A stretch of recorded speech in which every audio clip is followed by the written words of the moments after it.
Welcome to this episode of Valley Girl Dish. I'm Abbie Testaberg, and today I'm actually going to be flying solo. We're going to be making our house quiche, which is a very popular item that we have at the shop. We have it every Saturday and Sunday for our breakfast that we serve from 8 in the morning until 2 o'clock. And then we oftentimes have it as a breakfast or lunch item during the week as well. I started making quiche almost 8 or 9 years ago when my first godson was born. I wanted to bring over something that was easy to serve from the refrigerator but healthy and filling from one of my best friends that had her little son home from the hospital. And my mom suggested that I make a quiche for her. So if you follow our segments, our first segment talks about how to make a pie crust. And the base of the quiche is going to be the pie crust that my mom and I did in our first segment. And I'm going to talk you through one way to make a quiche, and there are a variety of ingredients that you can add. But today we're going to make our house, which is a vegetarian that has tomatoes and mushrooms, spinach, and cheese in it, and it is delicious. The first thing that we're going to do is make our topping that we also use as a bruschetta topping. It's a multi-purpose topping. You can use it in our quiche. You can use it as a bruschetta topping. You can use it as a sandwich topping. You can use it as almost a fresh salsa with chips. And we're going to start by cutting up a tomato. We're going to seed the tomato and do a fine dice. And right now, produce is a little bit expensive, and so Roma tomatoes are actually about the same price as regular tomatoes, and they happen to be a little bit better quality. So we're going to use 3 Romas, which equates to about 1 really nice sized regular tomato. I have already diced up 2 of the 3, and I'm going to just go ahead and dice up the last one. So to seed it, I cut it into quarters. And then I just take my fingers and my hands and I just pull out all of the seeds, and depending on how ripe it is, some of the inside that isn't all of that ripe. And we're just going to do a real small dice. I like to use portobello mushrooms often in the kitchen. They have a very nice flavor and they have a meaty texture. And what I don't like sometimes is the gills.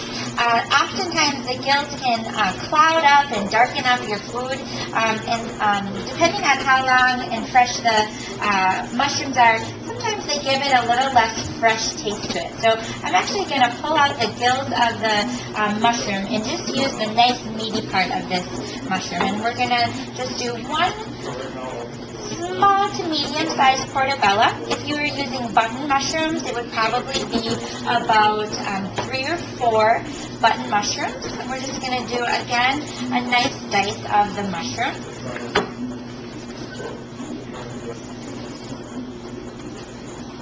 And then lastly, we're going to put some basil into this topping. I like to just roll up 4 or 5 basil leaves and do a nice fine julienne. You can just leave it like this and have nice strips, or you can then go the other direction and just have a nice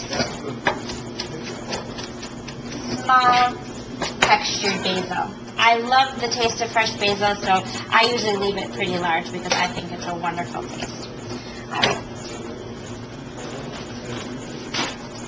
To the tomatoes, mushrooms, and basil, we're going to add about a tablespoon of olive oil and a tablespoon of balsamic vinegar.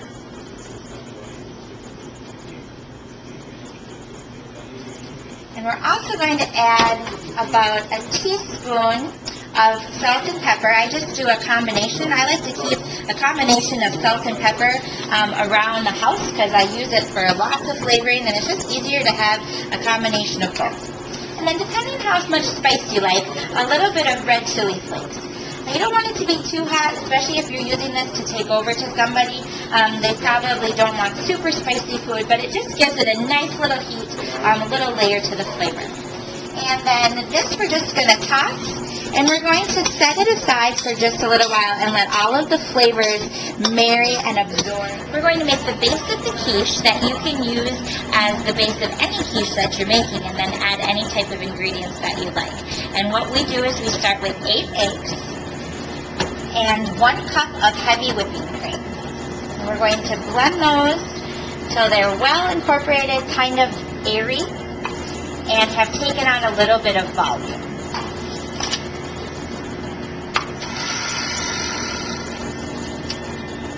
Alright, the cream and the eggs have been incorporated, and you can kind of see it's bubbly and has a little bit of volume to it. And to this mixture then we're going to add our tomato, mushroom, and basil toppings that we did at the beginning.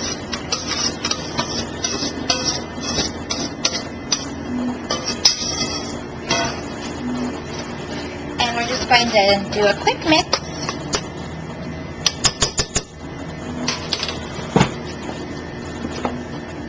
Then we're going to take the pie crust that we have previously cooked, and we're going to sprinkle about a half a cup of provolone cheese. You can buy slices of provolone cheese, and you can just layer those at the bottom. You can buy shredded cheese. It doesn't have to be provolone if there's something that tastes better to you.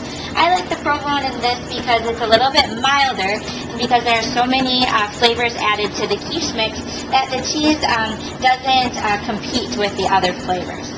So I also like to put the cheese at the bottom because as it melts, it creates a little bit of a barrier between the crust and the rest of the egg and cream mixture, and so the crust doesn't get as soggy.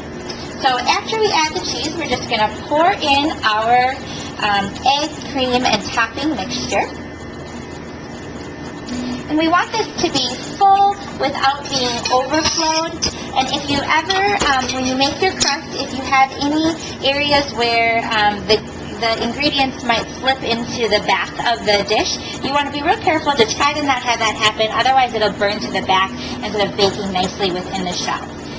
So at the very end here, we're going to sprinkle some very roughly chopped spinach. You can do whole leaf baby spinach, or if the leaves are a little bit bigger, you can just do a nice rough chop. And with this, we're just going to put it all over the top and then kind of lightly press it down into the mixture so that it gets a little bit coated and isn't fully sticking up. That way when it bakes, it'll just bake right into the top of the crust. We're going to bake the house quiche in a 400-degree oven for approximately 30 minutes, and then we're going to turn it down to about 375 and bake it for an additional 20 minutes. One of the things that you want to be sure to do is cover the crust that's sticking out so that it doesn't burn. This is a very handy tool. You can find them at grocery stores, kitchen stores, and it just covers all of the crust up for you so you don't have to worry about it.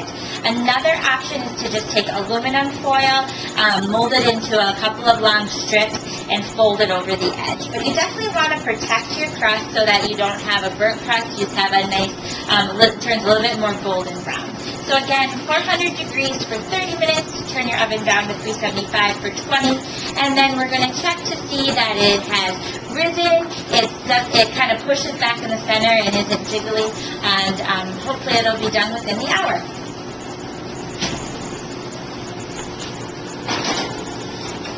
Alright, our quiche is done. You can see it's kind of risen up. It's got a little bit of a poofiness to it, and when I push down in the center, it bounces back. It's not jiggly. You take off the pie crust protector, you can see a nice golden brown, but not burnt.